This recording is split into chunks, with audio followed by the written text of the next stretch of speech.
This is all just been completed work, and this is the Prologis headquarters, and it is a global company and really the biggest company in its space, and it's a very exciting place. So I want to thank them again for this. So it's really my job just to introduce Rick and have a little conversation about the Warriors, about himself, his leadership, and the business of sports. And Rick has been really kind to speak out in San Ramon at my class, which I teach in the winter quarters. So for those of you who are current students or future students, it's called Executive Leadership Seminar. And during the time you're at Davis, you should in the MBA program, you should catch it, because I'm not necessarily the best professor, but I bring in the best speakers. And so it's and you learn a lot about leadership from people from the various business sectors who come in with incredible perspectives and experience and so forth. So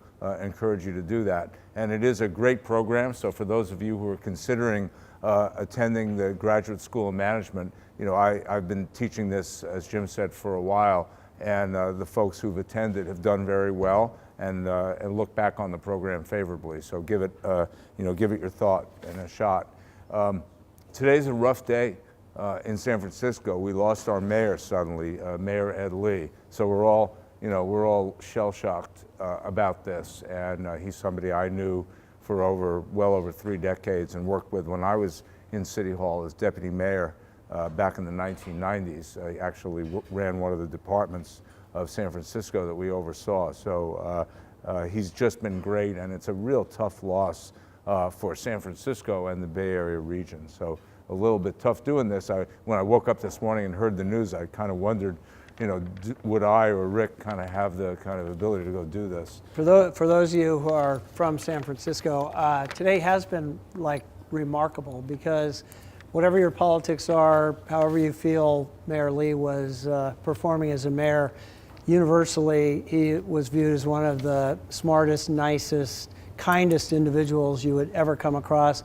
Absolutely selfless in his leadership, not about the accolades, about actually getting the job done. So for the Warriors, he was a lifetime Warriors fan. Not really lifetime. He grew up in Seattle, where I grew up, and actually fell in love with NBA basketball with my Sonics teams way back when. Yeah. We actually, as we figured it out over the years, had a lot of friends in common. But he's going to be missed sorely, and you're right, it's a very tough day in San Francisco. So let's just start out with the obvious question, Rick. How is Steph's knee progressing, and will he be back by Christmas? Well, first of all, I told him I wouldn't ask, so let's make that the first question and get out of the way. Okay. First of all, Jim, it's his ankle. Ankle. Okay. And then ankle. Knee, ankle. Which is worse? Okay. Well, for Steph, you'd rather have it be his knee, probably. He's doing great. He was, he's doing plenty of activity without putting too much stress on the ankle. And actually, we had an interesting owners event at the practice facility in Oakland this week, or actually Sunday. Steve Kerr came and talked about almost his exhilaration about the injuries we've had this year, because we have a very deep roster, and it's allowed him to give a lot of the younger players an opportunity to gain some confidence and game experience that they wouldn't have otherwise had all of our frontline players been available. And getting Steph a couple of weeks of rest in the middle of the season, we think, is probably not a really terrible thing. And we haven't lost a game since he went out. So, yeah.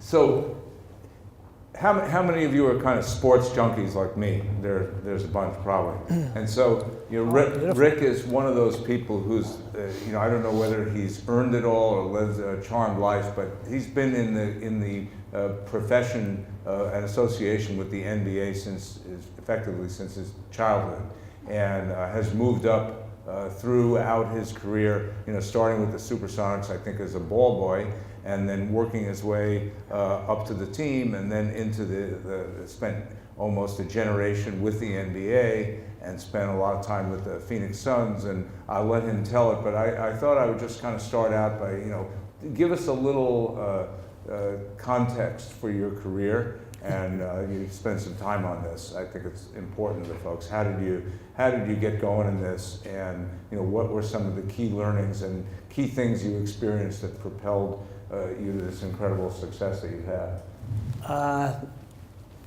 I'll try to make the story short. So my lucky break in the business was that Earl Woodson was in my English Lit class at Queen Anne High School in Seattle. Earl was the coolest kid at Queen Anne because he was a ball boy for the Seattle Supersonics. And we didn't learn anything about English Lit, but we talked a lot about the Sonics in the back of the room because I was obsessed with our new pro basketball team. And one day Earl came in with a very long face and told me that his parents had told him they were moving out of town. I pretended to look very upset and then asked Earl, like, so who hires the ball boys that, you know, that position you're about to vacate? So he took me down there, introduced me to the trainer. I became a ball boy for the Sonics, and the rest is history. Not quite that easy, but I didn't know you were allowed to go away to school like you guys are thinking about. I went to the University of Washington in Seattle. I wanted to save the world through my journalism. I went to school when journalists were heroes. It was during Watergate. And I wanted to tell great stories and change the world through telling great stories. But while I was doing that, I was working part-time for the Sonics in their PR office.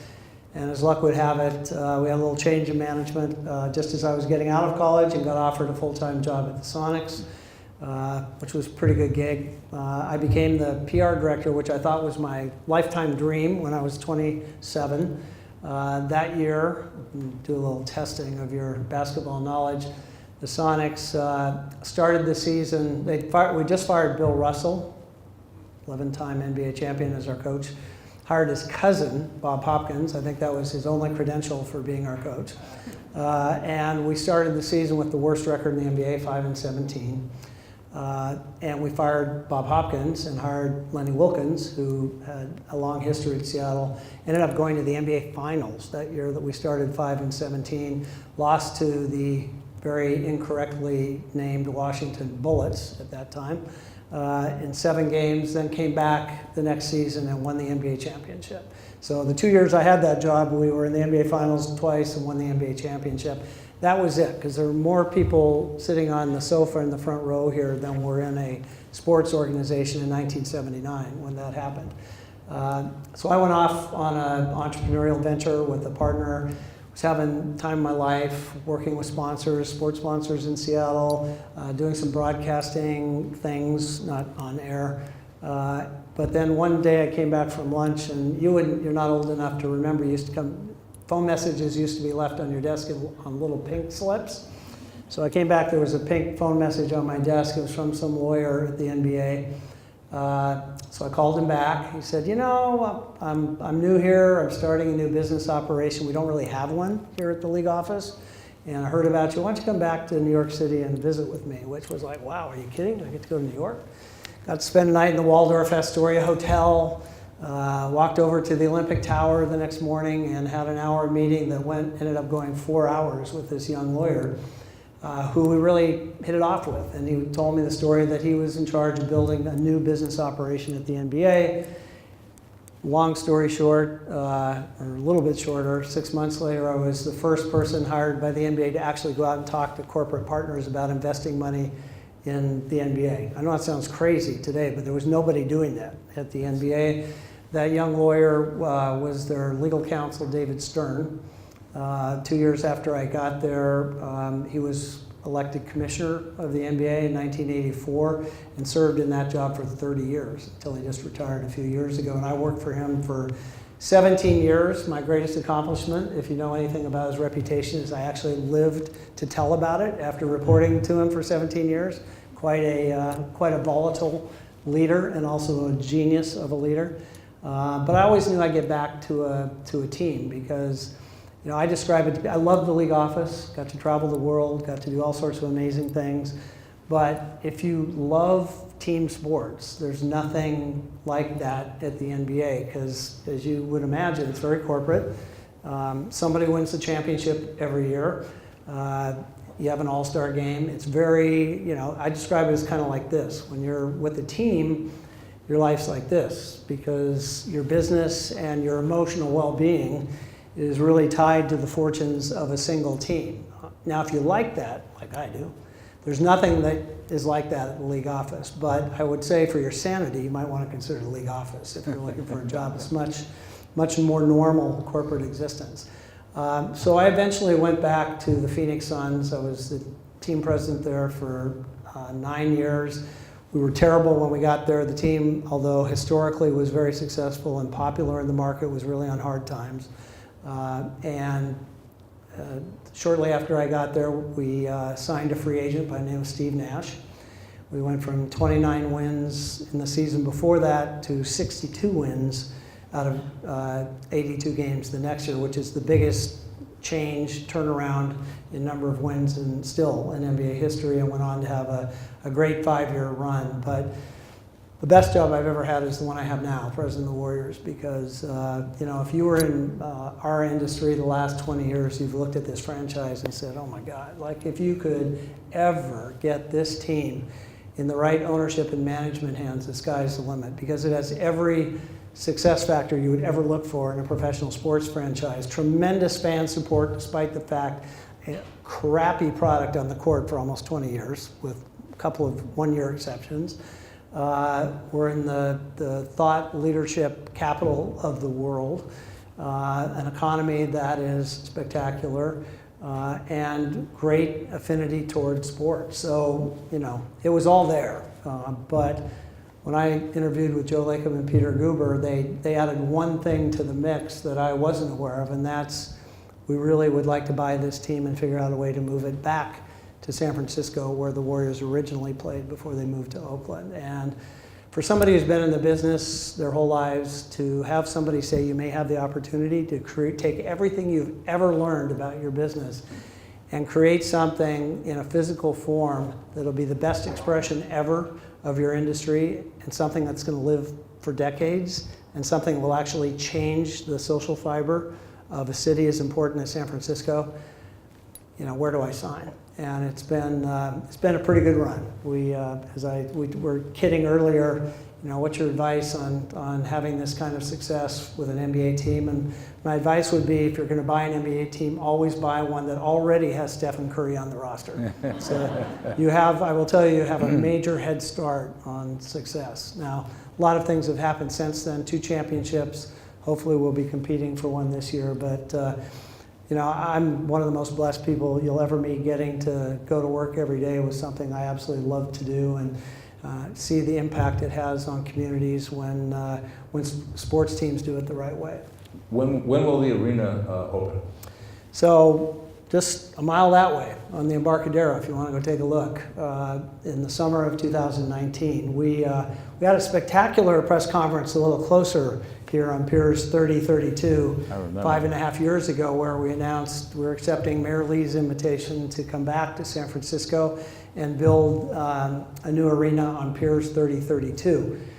It didn't work out so well. We got caught up in some real controversy about waterfront development, sparked by a project almost right across the street here called 8 Washington, which was never built. But it really coalesced the anti-waterfront development feeling in San Francisco, and we got caught up in that. We're about to go to the ballot. We're going to go to the ballot and ask voters if they wanted the Warriors to build on Piers 3032.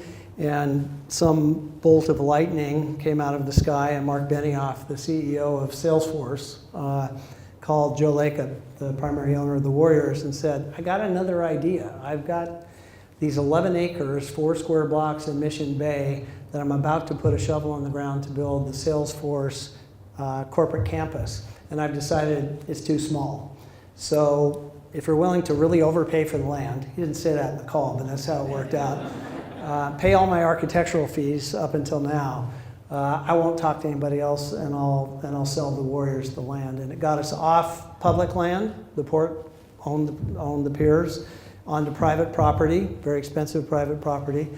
It got us off the water, which removed an unbelievable number of regulatory issues we were going to have to solve. And our opponents, who had really fought us at the piers, really embraced this site, which was on private property and not a waterfront site. Although I will tell you, the only thing between the arena and San Francisco Bay is a new 5.5-acre park. So only in San Francisco is that not a waterfront arena, but we like the definition, so we're going with it. So summer of 2019, project is on schedule. not even close to on budget. Building anything in San Francisco right now is extraordinarily expensive. Yeah.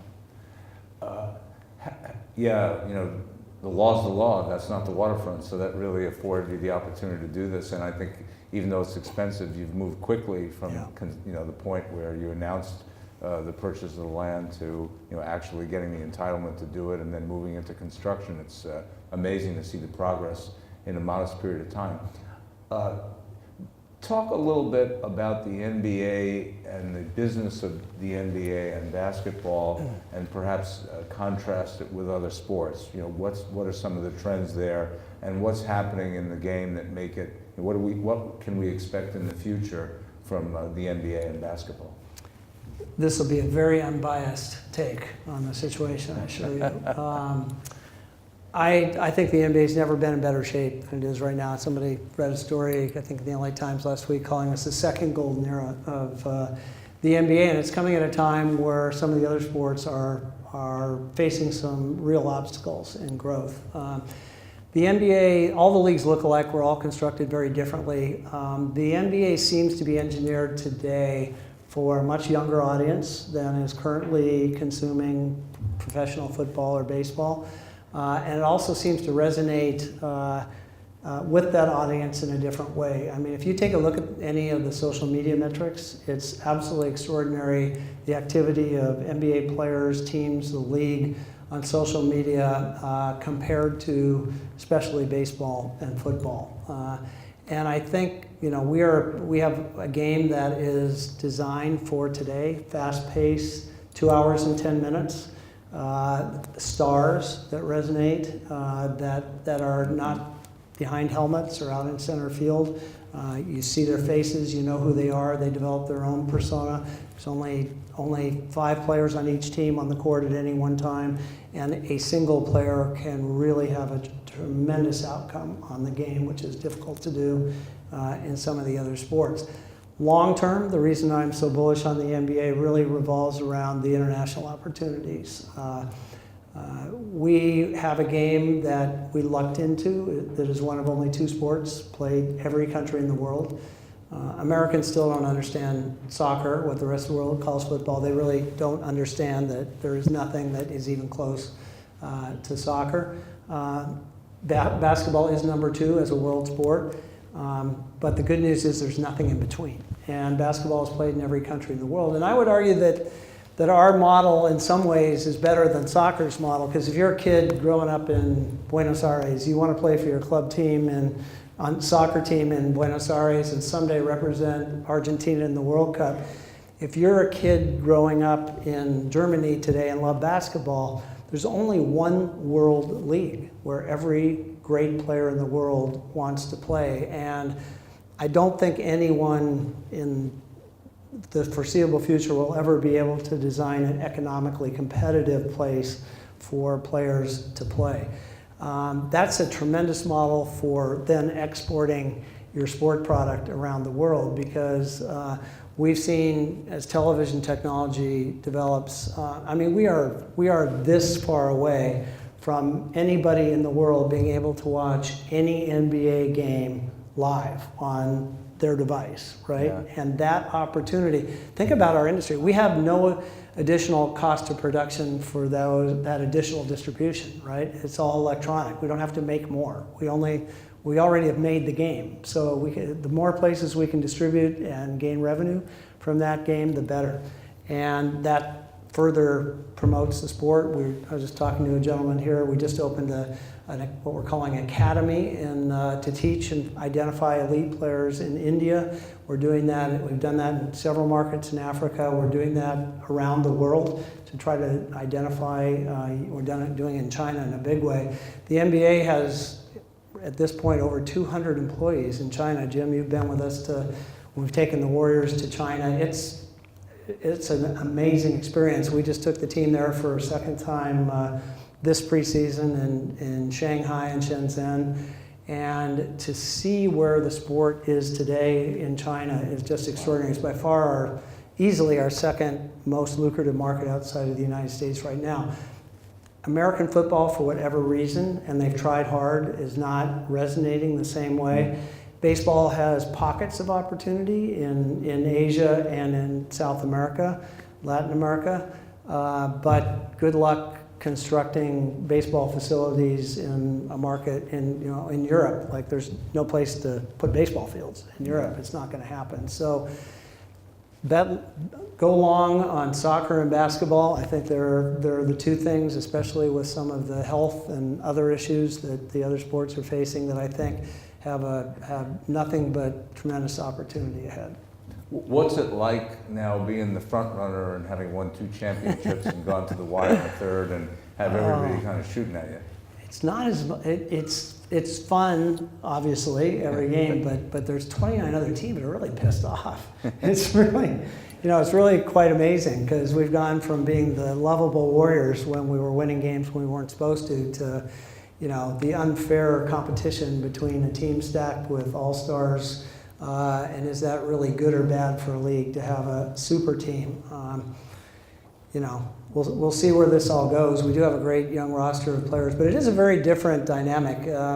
Our last collective bargaining agreement actually was kind of aimed at the Warriors, over time making it more difficult for teams to retain several good players on the same team.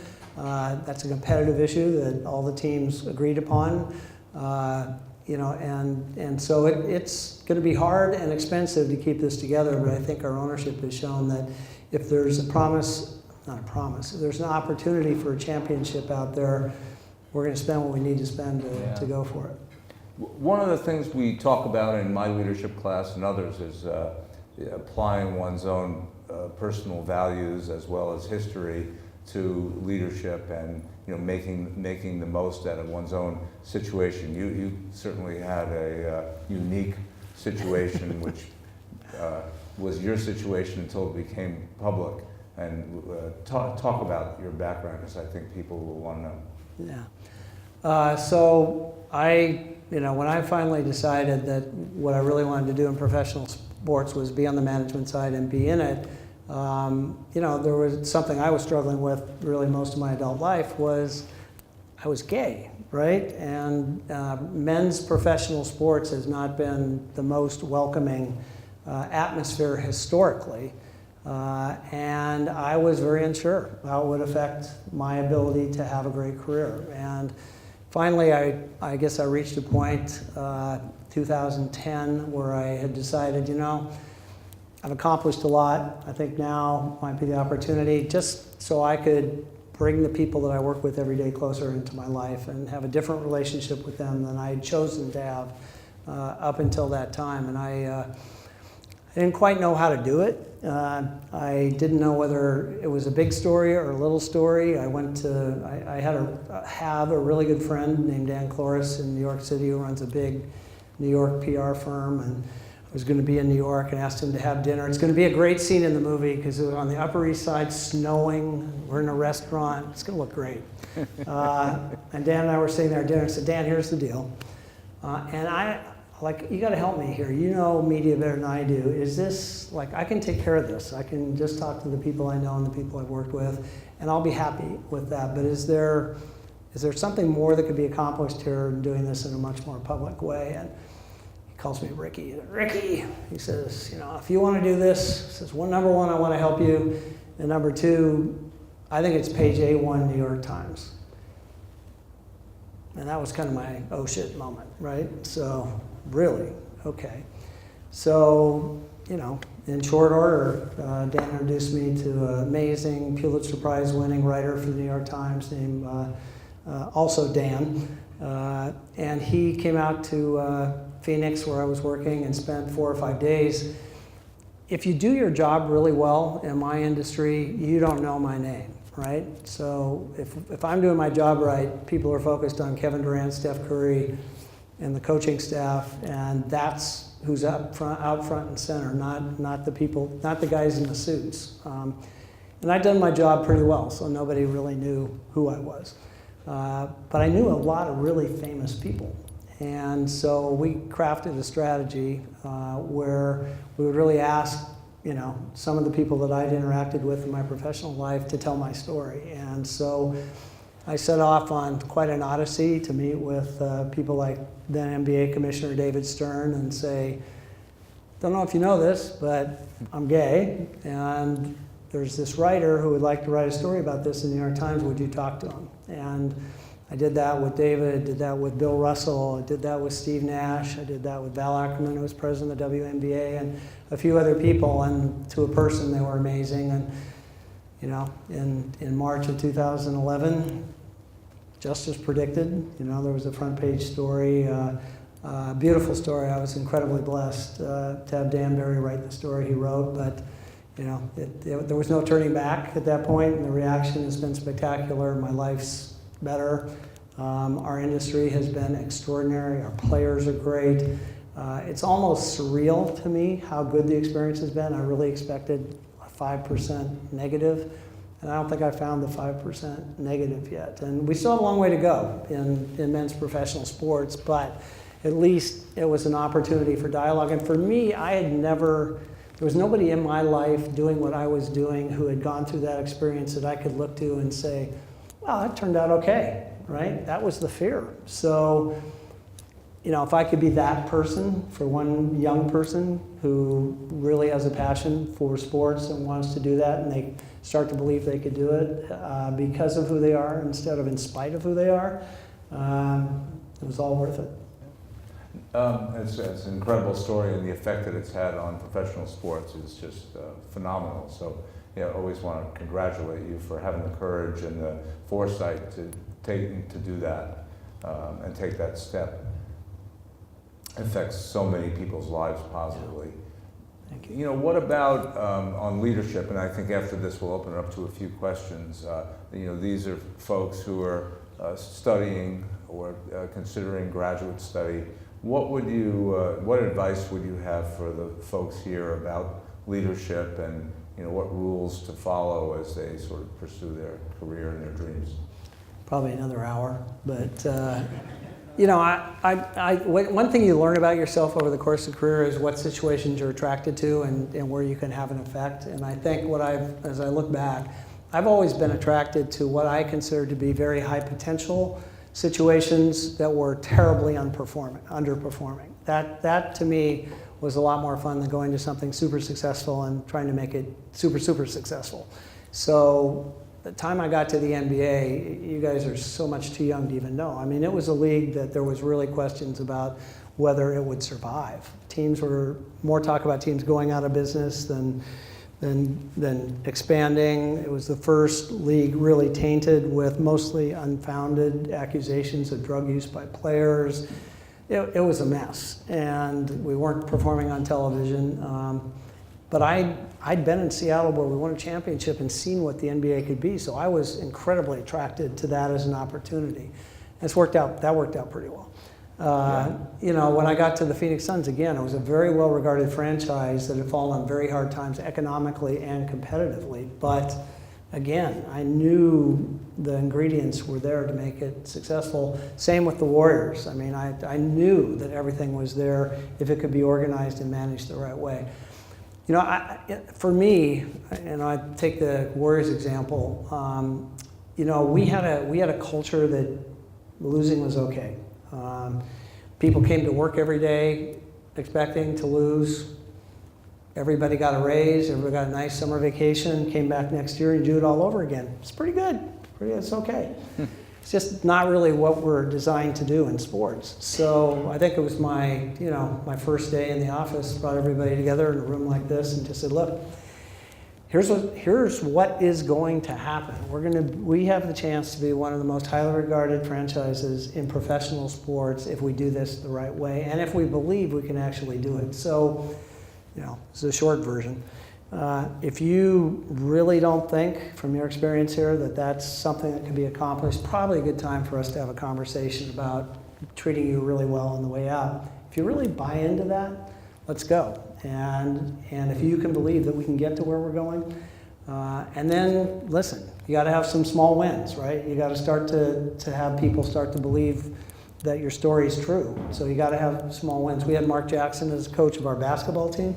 Same thing I just said about the business organization was true about our basketball team. We didn't win, you know. It was okay. Guys got a nice contract with our team or another team, and life went on. Mark Jackson came in and just changed the culture of our basketball team, and the expectation was that we had to win games, not we'll try. And Mark did a tremendous job in doing that. Steve Kerr's taken that to a completely different level.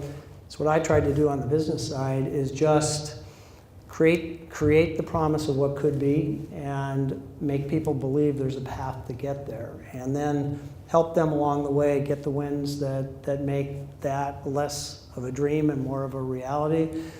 I had, for people who really bought in, we found it was really important to me from a management side to find 2 or 3 people within the organization who'd been there a long time, who hadn't had a lot of responsibility, to give them more responsibility and let them rise to the occasion.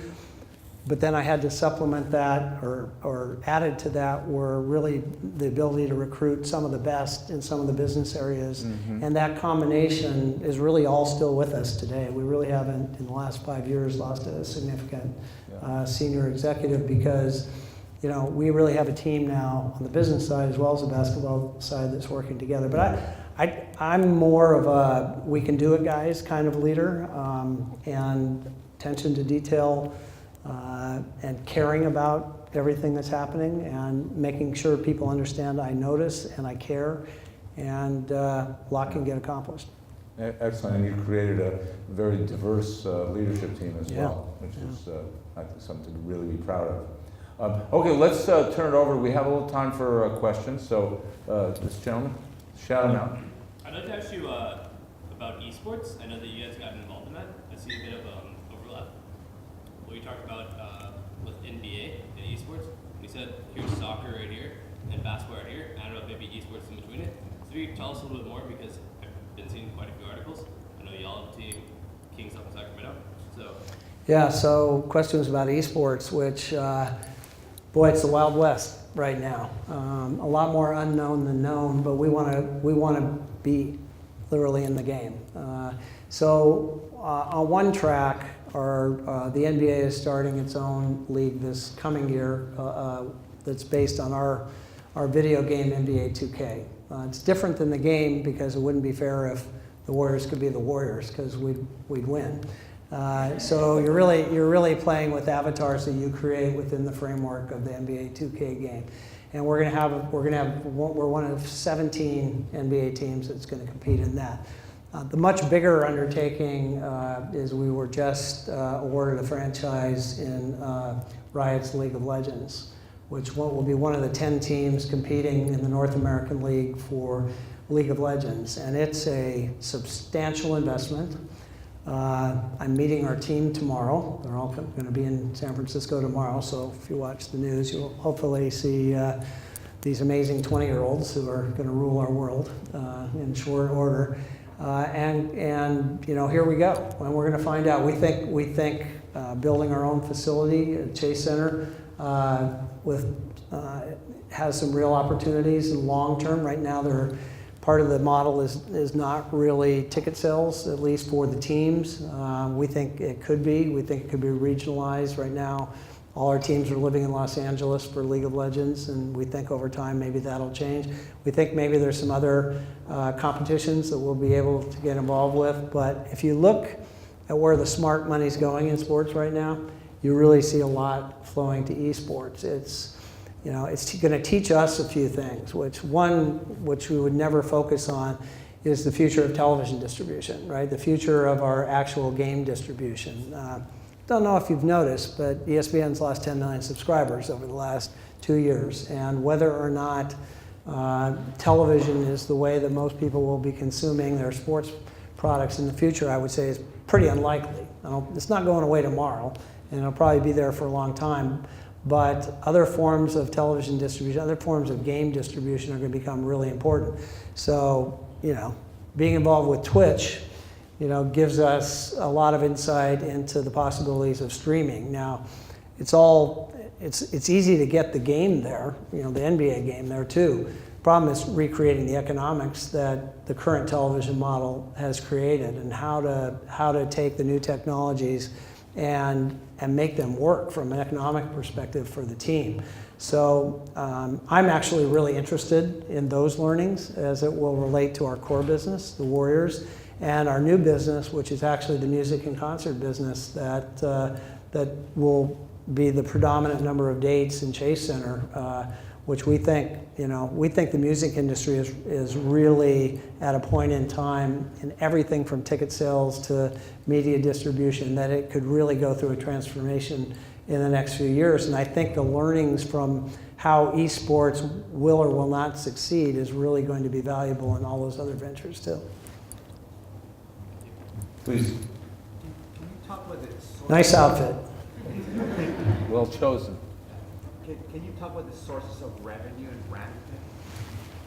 Yeah, I think I said something earlier, like all the leagues look alike, but all the leagues actually have a pretty different economic structure. The NBA's, I don't know whether it surprised you or not, the number one source of revenue for NBA teams is ticket sales.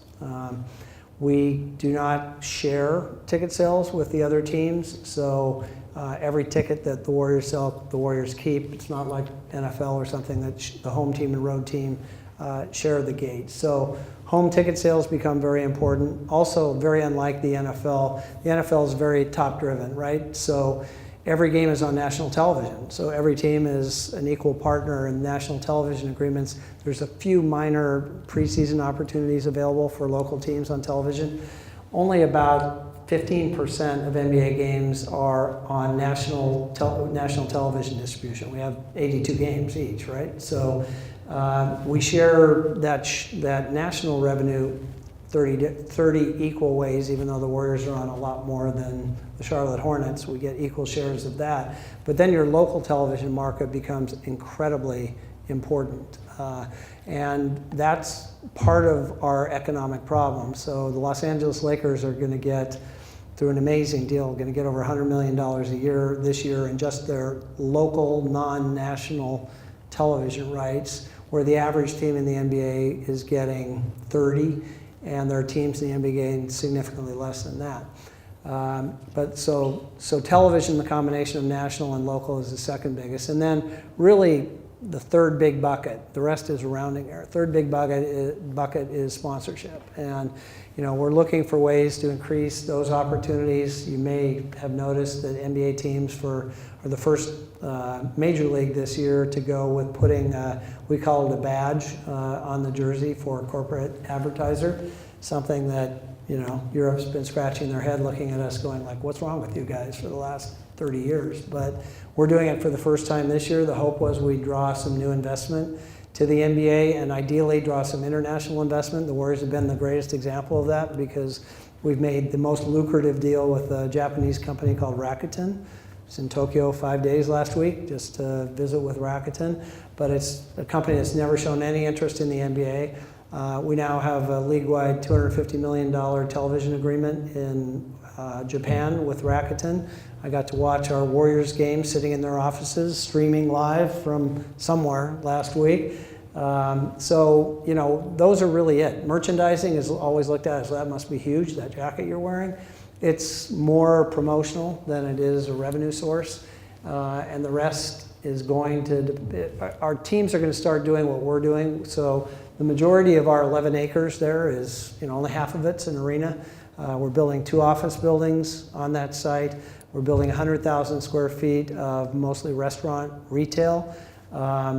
So those enterprises are really going to supplement our Warriors business. Frankly, the one thing I didn't say about our financing, it's 100% privately financed. This hasn't been done in the NBA since the 90s. And I wouldn't suggest it to another market because San Francisco is unique this way, where we can spend what will end up being well over $1 billion to build an arena privately without a penny in public money or land. So, there are going to be ancillary businesses. Esports may be part of the answer as we go on, but like I said, it's like everything is pointed in the right way for the NBA right now, but it's a very different revenue model than you would see in baseball or football. Go ahead. I'm curious with the recent appointment of Aaron Miles as the Santa Cruz Warriors coach. Wow. Are there plans to That's a fan. Are there plans to further develop the G League players to join that? Wow. Do you guys have any idea what he's talking about? Okay, so we have this thing called the G League, which has evolved very quickly as a pseudo minor league for the NBA now. It has some flaws in that we're trying to change. We have a team in Santa Cruz called the Warriors, the Santa Cruz Warriors, and this year for the player development problem has been we don't really control those players' rights. Any other NBA team could take any one of our players. This year in our new collective bargaining agreement, we have two-way players. So we have 2 players that can move back and forth between the Santa Cruz team and the big team up at Golden State. We think in the next 2 or 3 years, every NBA team will have a G League team, so we'll have a 30 G League, 30 NBA team formula. But the big change is going to come, this is where I'm not sure I should, well, maybe. Where are you going to distribute this? I don't know. Be careful. I'll just say what's being talked about. I won't say what's going to happen, but Adam Silver has been very vocal of late, and actually Mark Emmert, the head of the NCAA, too. Nobody likes one and done in college basketball, because one and done isn't even one and done. One is 7 months and done. Athletes who really have no interest in being in college go through the basketball season to get showcased and then come into the NBA. Doesn't really do great service to the college system, doesn't really help us a lot because we're drafting players who are incredibly young and certainly not at their peak of basketball maturity, and you're taking a lot of risks. So the question is, what do you do in place of that? And at least it seems like there's some discussion now where we'll have a more honest discussion with an 18-year-old coming out of high school saying, you want to go to college, or are you really going to pursue your basketball career? Maybe if you're just going to pursue your basketball career, you go right to the G League. And maybe if you commit to college, then maybe you're going to spend a little longer time in college than you're committing to right now. I don't know that that's where it's going to end, but that's going to make for a very different and more interesting talent pool in what's now our G League than we have today, and could change a lot of the dynamics of that business too.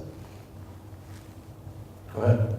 You touched on it a little bit. I think you'll have a unique perspective working at the NBA through the first kind of revolution from tape delay to live TV, and then now to streaming. I mean, how quickly do you see streaming coming as the primary source for consumption versus traditional television, and how soon do you see it coming worldwide, where the teams can control rights, or will become critical in the league?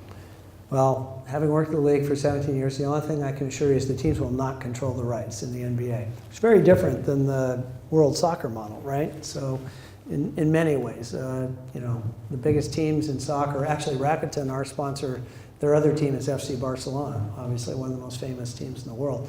But I think it's going to happen very quickly, but at least initially being driven by our broadcast partners, because they're the ones who have invested and have committed for the next 5 years to invest at a certain level in those rights, and they're not going to be looking for tremendous competition. But I think it's going to happen very quickly, because how are you watching games now? Right? I'm watching games on my phone now. And when I have that opportunity and I'm not in front of a giant screen, that's how I want to watch it. So we have to figure out how to get it there. One thing I've learned in sports over the last many, many years is every time we thought we could fight consumer behavior, we lost, okay? What you need to do is figure out where the consumer is going and then figure out how to make that work for you, not to think that you're going to do this when it comes to technology and how it's affecting how consumers want to consume your product. We were talking about secondary ticketing. StubHub exists because sports teams said, oh no, we're never ever going to embrace the resale of our tickets. It will destroy our season ticket market. Guess what? That's what consumers want. So now, we've spent years, of the Warriors in particular, we now have about a 75% market share in the secondary market. And StubHub used to have a 75% share in the secondary market. So don't fight consumer behavior. Figure out how to make it work for you. And consumer behavior is consumption of sports and entertainment on mobile devices. Okay, one more question, and then you'll all be satiated. If you believe you have the ingredients for success, people, resources, opportunities, what do you have to do as a leader to kind of turn that into a reality?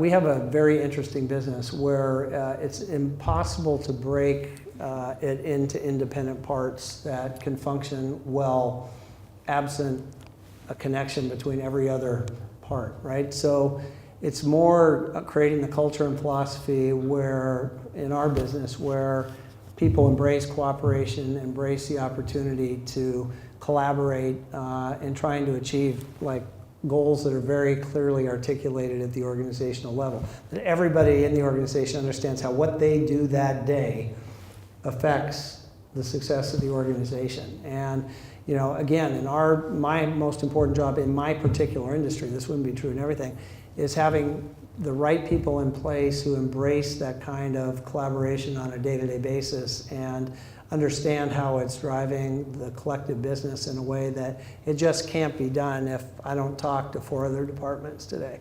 So it's setting the tone and it's walking the walk. You know, I've got to behave the way I'm asking other people to behave as well, or I don't have any credibility. And you know, hopefully all those things get working at the same time, and we're at one of those moments right now with the Golden State Warriors that really doesn't happen.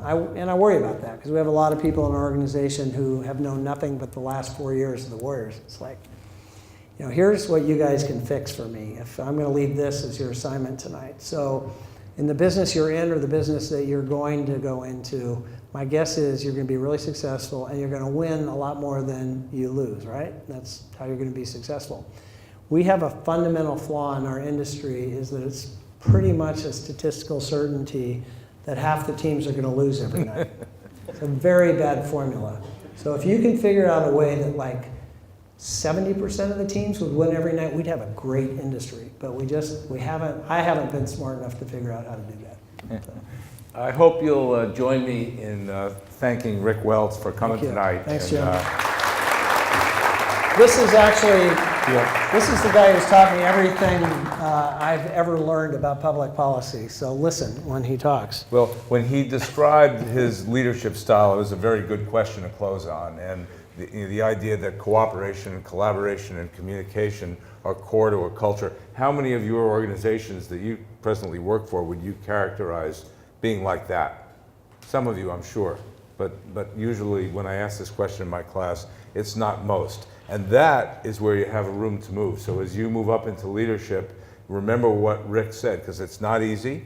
People have a tendency to kind of hold tight on information and knowledge and perspective and relationships and things like that. And as I've observed what's happened with the Warriors and under Rick's leadership in the business over these years, it really has been a place where it's an opportunity for people to kind of come together, work together, and build a place that's really fun to work, but it's amazingly successful. And I was saying to him earlier, I was watching the game on television last night with Portland, and you see, these players in the NBA are unbelievable. And I think one of the challenges you have are, as players just keep somehow getting better and better, do we get to the point where no one ever misses again? Because the shots they take are stupid and they largely go in.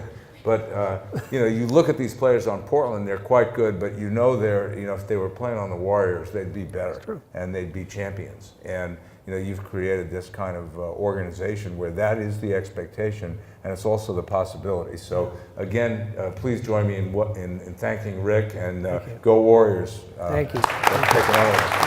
Thank you.